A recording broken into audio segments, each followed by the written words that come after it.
El día de hoy hablaré de un tema que habían estado pidiendo los fans desde tiempo atrás. No es algo común y me sorprendió mucho la cantidad de mensajes que pude leer en los que pedían historias acerca de los días santos, Jesucristo, la crucifixión y la evidente presencia del demonio durante estos días, cuestionándome sobre la verdad y la posibilidad de que el mal prevalece durante la Semana Santa, en donde ocurren distintas manifestaciones de lo sobrenatural y mientras transcurren estos días importantes en la vida religiosa y cristiana, algo extraño ocurre. En realidad, no hay alguna evidencia comprobable de que el mal prevalezca en los días santos o religiosos, y es de hecho que en muchas religiones y tradiciones espirituales promueven la bondad, la compasión y la conexión con lo divino durante estos días, sin importar si son cristianos o católicos. Sin embargo, y como mencionan algunos entusiastas sobre el tema de lo oculto que están pendientes de las teorías de la conspiración y eventos fortuitos que ocurren durante estos días, afirman que puede haber situaciones en las que se percibe que el mal prevalece durante los llamados días santos, incluyendo evidencias en que en algunos lugares se puede observar un aumento de la delincuencia, la violencia, además de accidentes y la subsecuente práctica de la brujería y los trabajos negros que, según los esotéricos con los que he tenido contacto, afirman que durante este tiempo de alguna forma adquieren más potencia y son más certeros a la hora de invocar o canalizar su energía negativa y el enfoque que debe tener cada hechizo que se realiza.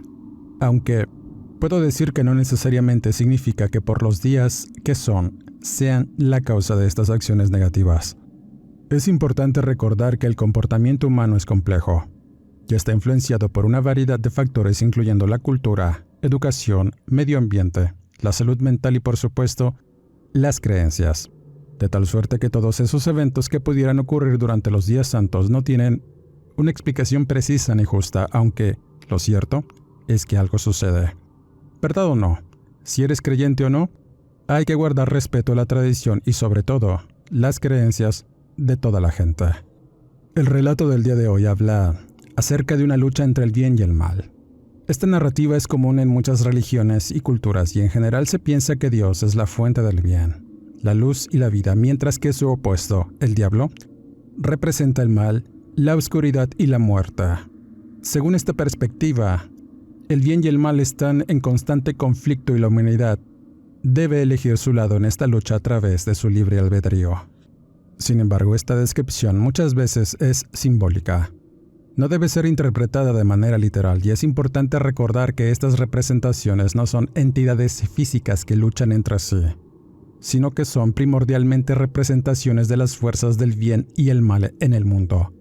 Se puede entender como un conflicto interno en la humanidad y cada persona tiene la capacidad de elegir. Esta elección, sin duda, tiene un impacto en el mundo que nos rodea. Es importante recordar que aunque la lucha entre el bien y el mal puede ser una narrativa interesante y parte de todo lo que he venido contando durante este tiempo, también es útil para comprender la naturaleza y la realidad del mundo a través de elecciones personales, pues la mayoría de las leyendas y los seres horribles que surgen de esta fueron creados precisamente para mostrar un camino. Cada persona y espacio en el mundo tiene su propia comprensión sobre lo que es bueno y malo, y cada persona debe explorar sus propias ideas y valores para comprender precisamente su lugar en este plano. La historia que comparto hoy ciertamente es un ejemplo de ello. Las metáforas y las consecuencias que nos pueden ocurrir a cualquiera, sobre todo a aquellos que andamos mirando en la oscuridad cada día. Finalmente, y en el relato relacionado, hablaré acerca de una historia interesante que recogí durante un viaje que realicé a la zona arqueológica de Palenque, en el estado de Chiapas. Durante mi recorrido en este increíble y maravilloso lugar, pude conversar con lugareños y turistas que visitaban este sitio mágico. Uno de estos visitantes oriundo de Francia y cuyo nombre es Etienne, al cual mando un afectuoso saludo y agradecimiento por permitirme compartir este relato. Me contaba sobre una situación que le había ocurrido a su hermano Pascal durante una visita a México años atrás. El hombre era entusiasta del kayak extremo y había recorrido varios ríos con rápidos que ofrecían retos y un contacto cercano con la naturaleza y la adrenalina.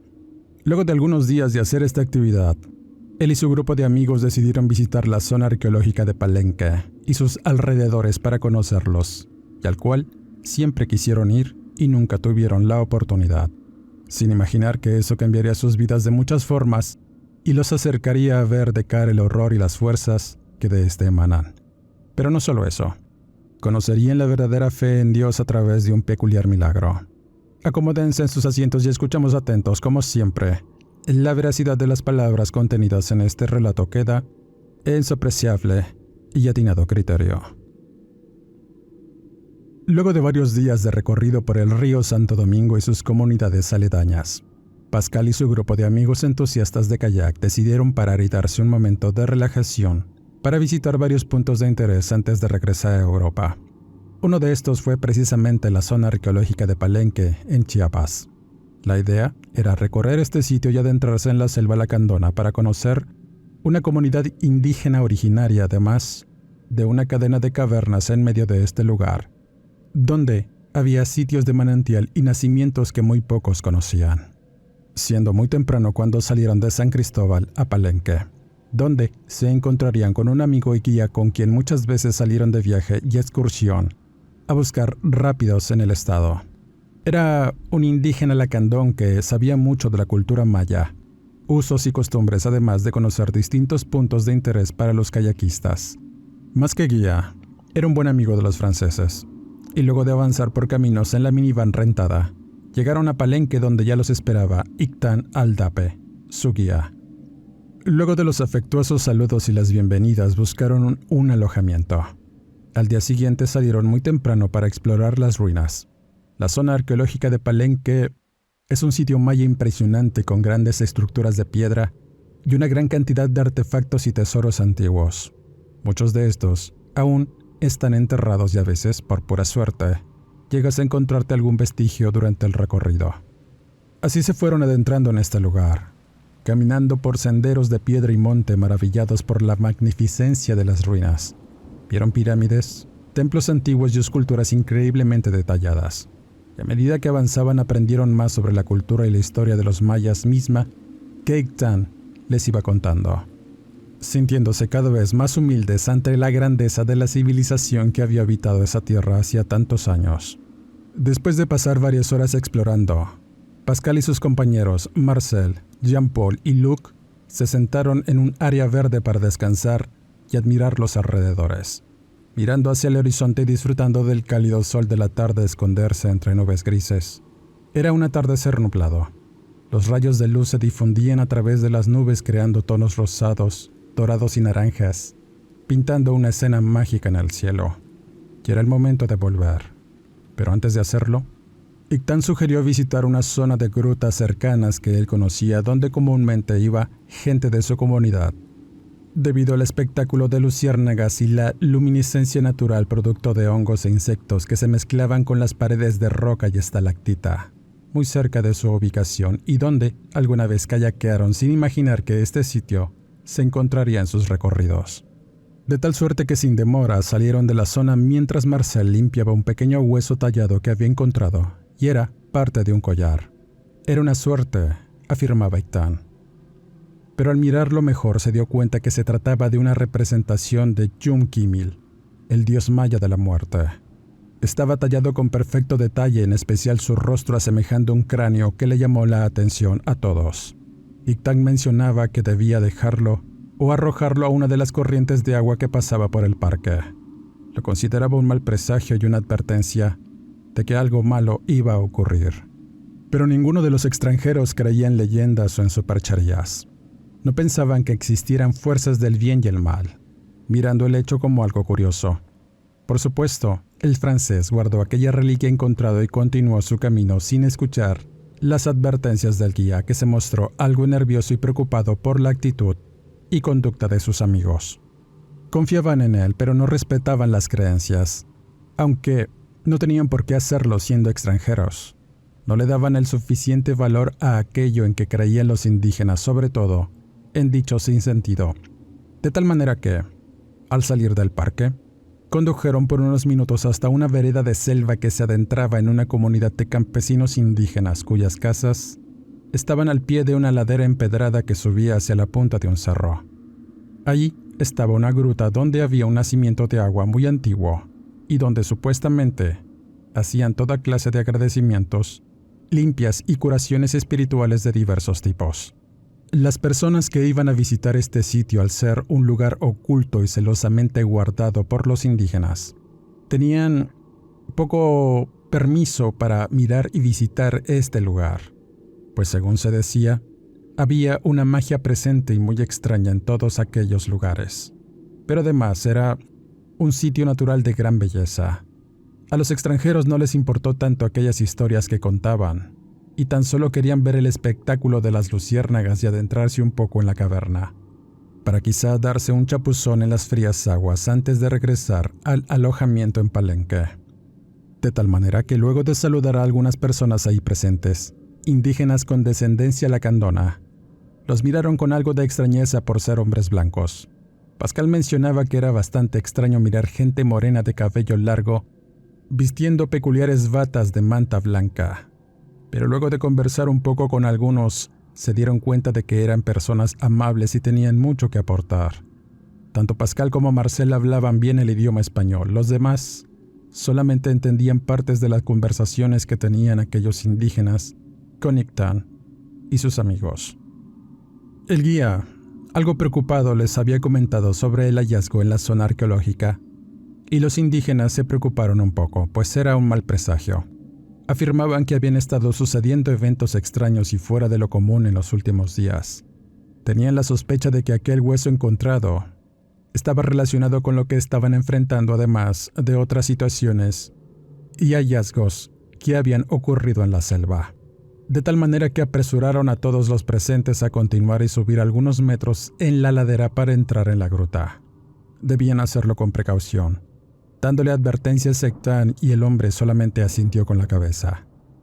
Les permitirían a los extranjeros subir solamente porque eran camaradas del hombre, y al hacerlo, se dieron cuenta de que en realidad el sitio era una especie de santuario donde dejaban algunas reliquias y altares con alguna clase de pedimento y agradecimiento a los antiguos dioses y los elementales presentes en aquel lugar.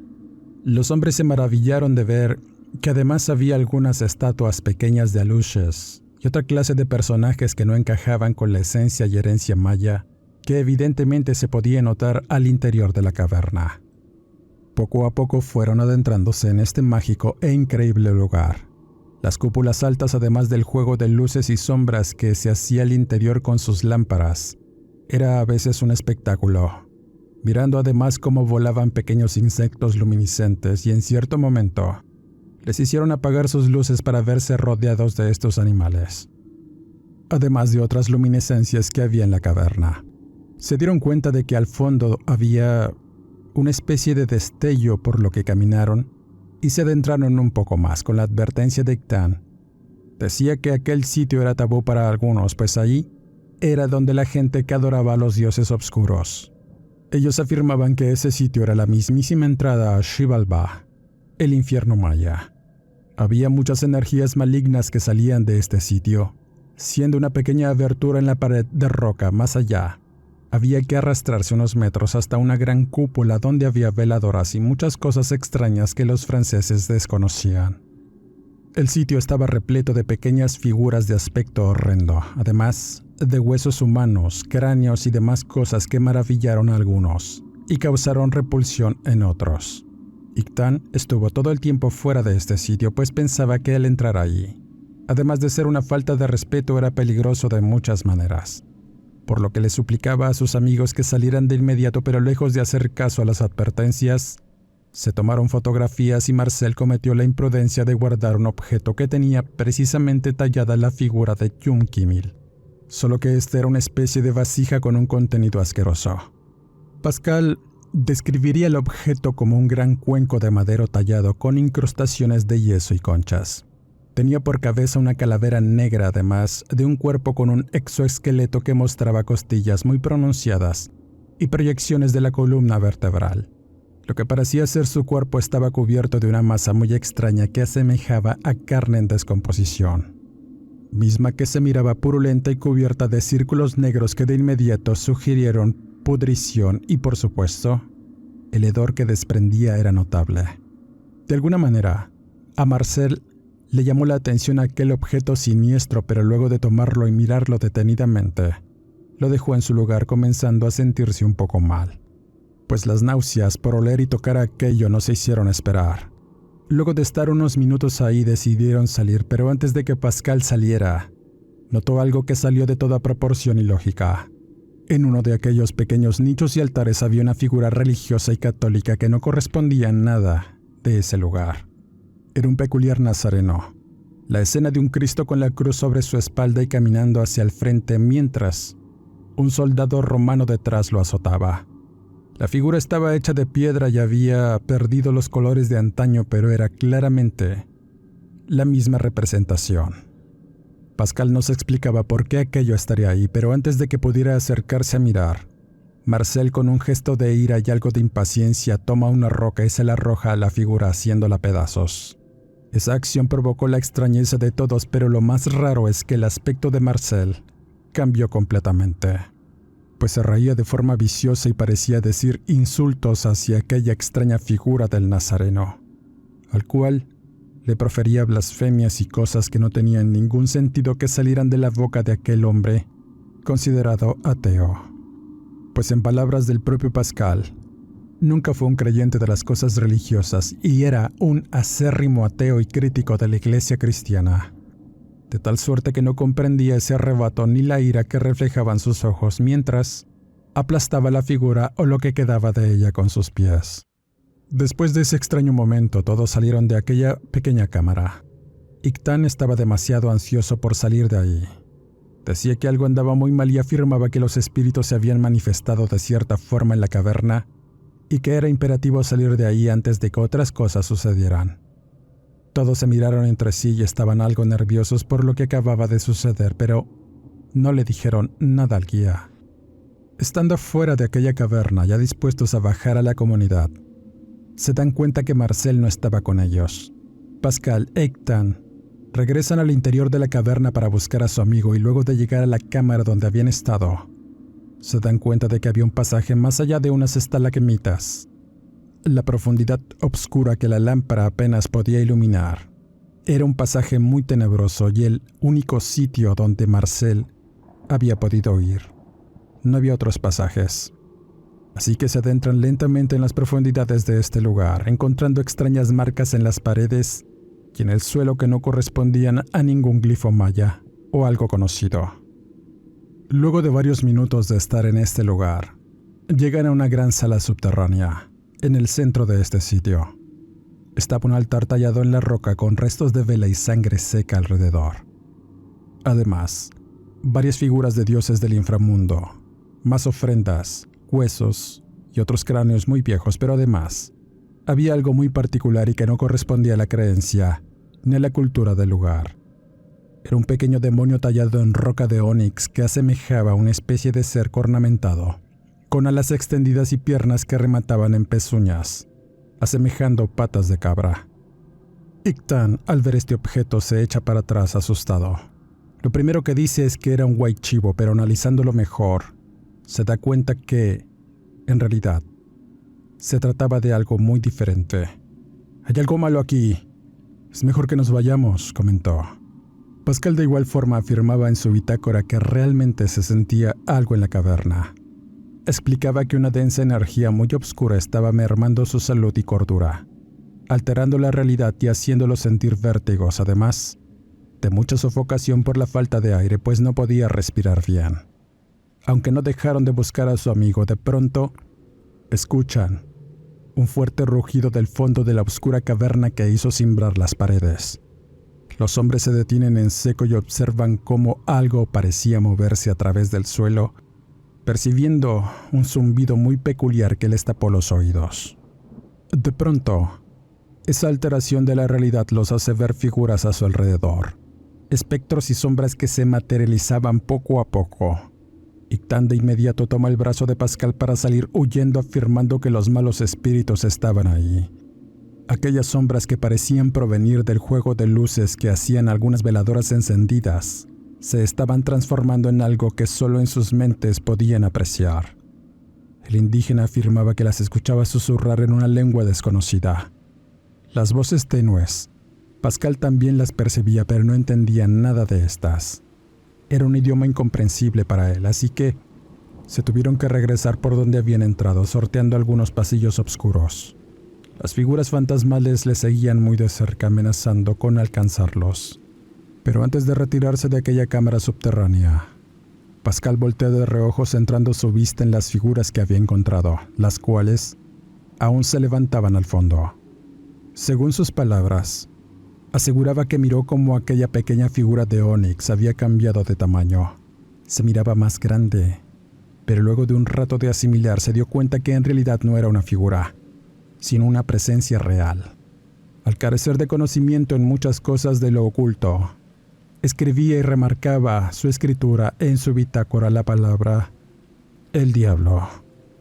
Pues eso pensó que estaba mirando ahí, materializado en la realidad, mirándolo fijamente con destellos en ojos, y una cola que ondeaba entre sus piernas y aquellos cuernos que se levantaban hasta lo alto, fusionándose con las sombras del sitio infernal. Luego de mucho esfuerzo y una desesperada carrera, los hombres emergieron de la caverna, aterrorizados y temblando. Los demás no parecían comprender qué estaba sucediendo, pero de inmediato les dieron algo de agua y un poco de alcohol que llevaban. Y mientras trataban de recuperarse de la impresión, vieron salir de la caverna a Marcel. Al parecer estaba herido de su cabeza y el rostro, pues hilillos de sangre corrían a través de esta misma. Al hacerle preguntas, el hombre no respondió. Tenía la mirada perdida y un semblante muy extraño que hizo estremecer a todos, pero finalmente todos estaban juntos y era momento de regresar. Fue un viaje bastante extraño, aunque para otros resultó emocionante, pero para Gaëtan y Pascal resultó ser una experiencia aterradora. Al llegar a su alojamiento, el guía se despidió de aquellos hombres, dándole una advertencia a su querido amigo. «Vigila bien a Marcel. Estoy seguro que agarró un mal aire. Mañana vendré por ustedes, traeré un chamán amigo mío para que ayude a tu compañero y puedan regresar con bien a Francia». Dicho esto, se despiden con un abrazo y Pascal vio alejarse a Gaëtan, sin imaginar que sería la última vez que lo vería con vida. La noche transcurrió con relativa calma.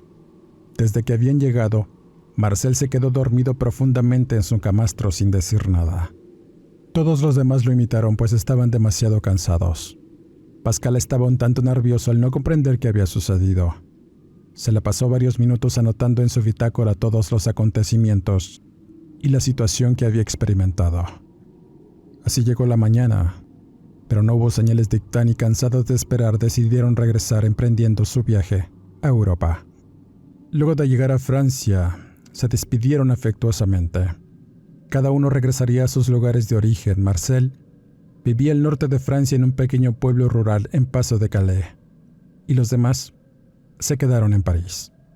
Así transcurrieron varios días hasta que, siendo víspera de Semana Santa, Pascal recibió una llamada de su amigo Jean-Claude.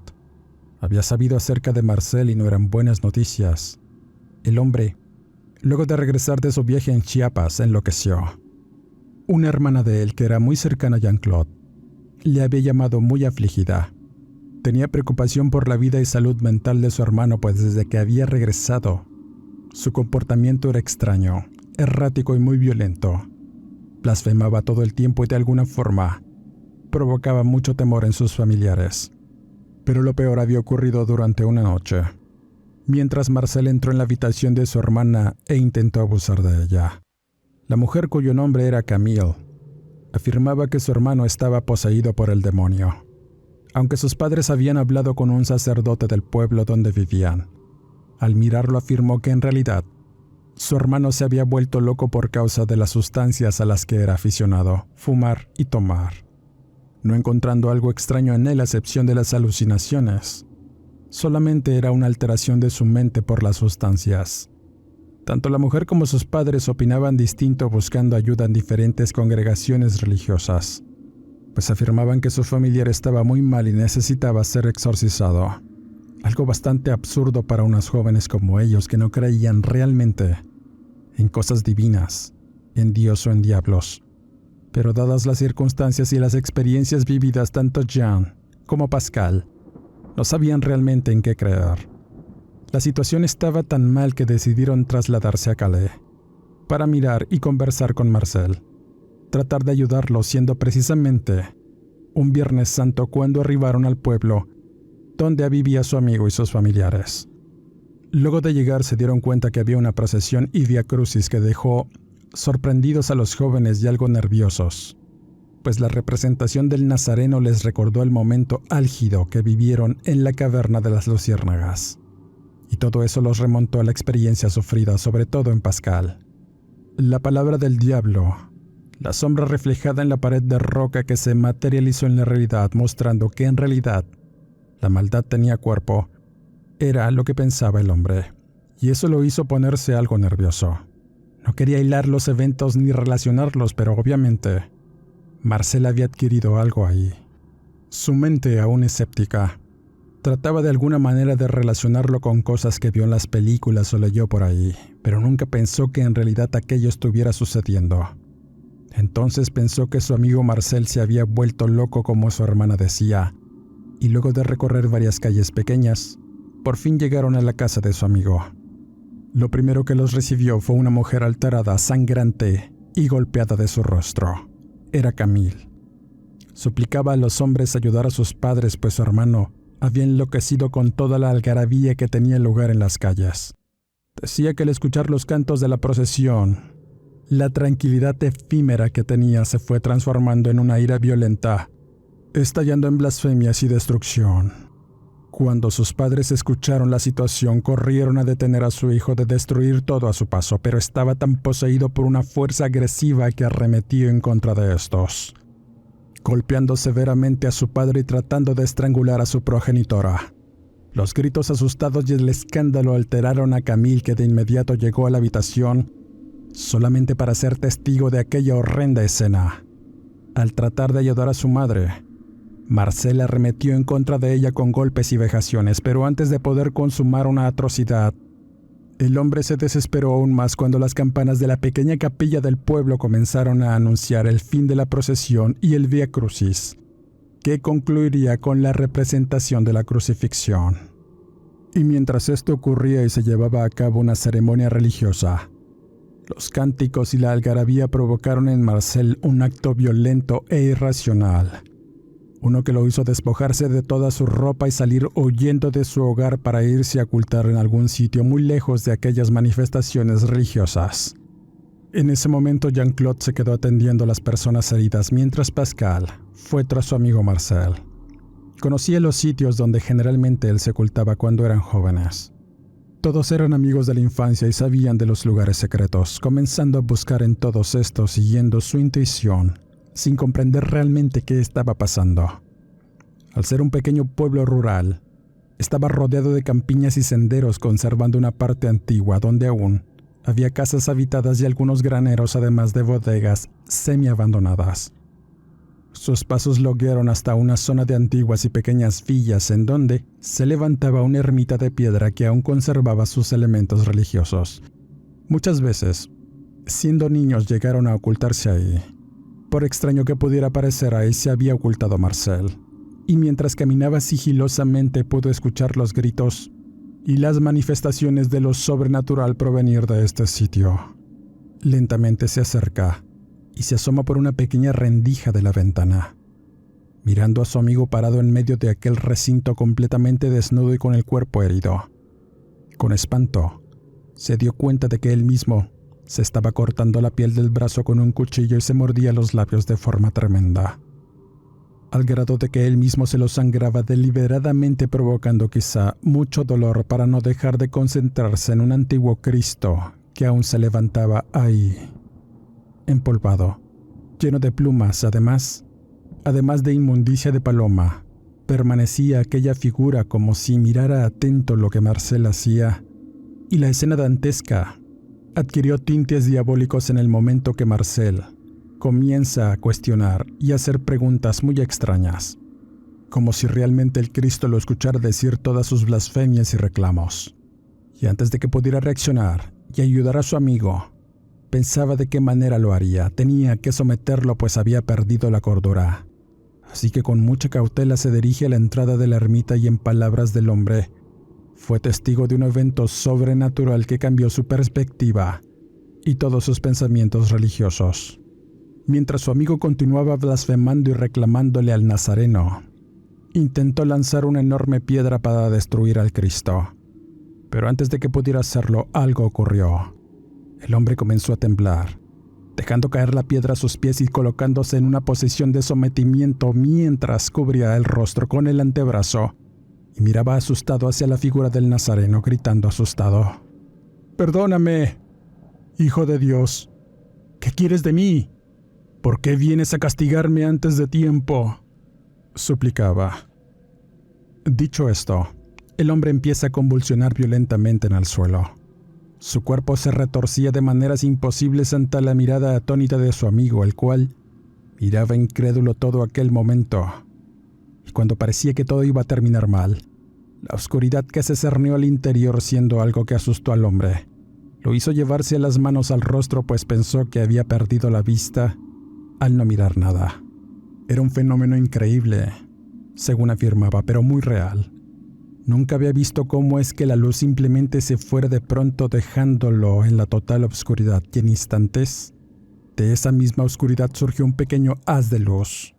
Era un punto tan pequeño como una bellota, pero su luminosidad terminó por hacer que la negrura se fuera, dejando a Marcel tendido con los brazos en cruz sobre el piso de madera de la pequeña ermita. Luego, un soplo proveniente de algún sitio pateó el cuerpo del hombre con tanta fuerza que lo impulsó hacia abajo, rompiendo las tablas del suelo bajo sus pies y cuerpo.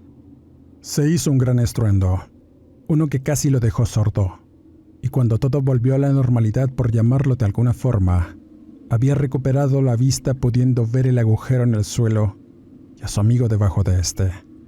Al acercarse, lo notó agonizante y mirándolo con unos ojos de tristeza. Las últimas palabras que le escuchó decir fueron: «Diles que me perdonen», y expiró. Pascal no sabía qué hacer. Tan solo se arrodilló. No era un creyente y no se iba a transformar en uno, pero aseguró que al mirar a aquel antiguo Cristo, que momentos antes estaba completamente sucio y viejo, ahora no tenía ni una sola mota de polvo y brillaba como si lo hubieran colocado en ese nicho recientemente, dejándole claro que la maldad, el diablo y sus huestes siempre van a someterse a la luz y a la verdad que viene del llamado Cristo Nazareno. Finalmente, y luego de aquel suceso, nadie se explicaba la muerte de Marcel. Solamente decían que había tenido un momento de esquizofrenia producto de lo que le gustaba probar para escapar de la realidad. Sus familiares se recuperaron de sus heridas y, al ser fieles creyentes católicos, pedían siempre por el alma de Marcel, donde quiera que estuviera. Aquel evento también cambió la vida y pensamiento de Pascal. Fue tanto el momento de éxtasis que tuvo y el miedo que lo perseguía por las noches al saberse culpable de muchas cosas que había hecho, que lo hicieron recluirse en un monasterio, no sin antes arreglar aquella ermita donde ocurrió la manifestación de lo divino, destruyendo el mal y llevándose el alma de Marcel. Todos aquellos sucesos quedaron plasmados en la bitácora del hombre, misma que su hermano Etienne leyó cuidadosamente sin poder creer del todo las palabras de su hermano. Lo único que recordaba es que, al ir a su departamento a recoger algunas cosas, vio la figura de un nazareno en su habitación, además de palabras y hojas de la Biblia con las que dormía, contando que además llevaba un diario donde manifestaba arrepentirse de todo y creer en el poder de Jesucristo, pues sentía que en cualquier momento el diablo iba a aparecer frente a él. Afirmaba que si tenía fe, podía salvarse. El turista miraba atento el café humeante en su taza. Realmente no sabía qué creer. Había regresado a México a visitar los lugares que su hermano frecuentaba, pues a dichos de él, Pascal había muerto meses antes. Nunca se recuperó mentalmente de sus alucinaciones y miedos, afirmando que había cierta verdad en sus palabras. No sabía si eran las palabras de un loco, pero ciertamente algo que encontró en su viaje a Chiapas lo enloqueció, al igual que a todos sus amigos kayakistas. Realmente lo vi consternado de muchas maneras. No entendía mucho las razones que después le trataría de explicar y se quedaría conforme con ellas. Cerrábamos esta conversación mientras pedíamos una taza de humeante café chiapaneco y nos despedíamos afectuosamente. El hombre era acompañado de su familia y continuaron su viaje hacia Cañón del Sumidero, dejándome esta interesante anécdota familiar que ahora comparto con todos ustedes. ¿Verdad o no? La eterna lucha entre el bien y el mal a veces traspasa los umbrales de la realidad y las personas quedamos en medio. Y puedo afirmar que lo único que puede salvarnos del mal, sin duda, es la fe de creer que existe un poder más grande que la misma oscuridad. Con esta historia cierro este podcast. Quisiera mandar saludos por motivo de su cumpleaños a Gilberto Ramírez Martínez, de igual forma a Esperanza Amador, Adolfo Raga, a Raúl Medina de Puerto Progreso, Yucatán, y a mis amigos Daniel Martínez, América Rojas y Aime Jiménez. Dale like, comenta, comparte, suscríbete al canal y activa las alertas. Deja correr la publicidad y apoya al canal. Soy Eduardo Liñán, escritor de horror. No me despido y nos escuchamos en el siguiente Horrorcast.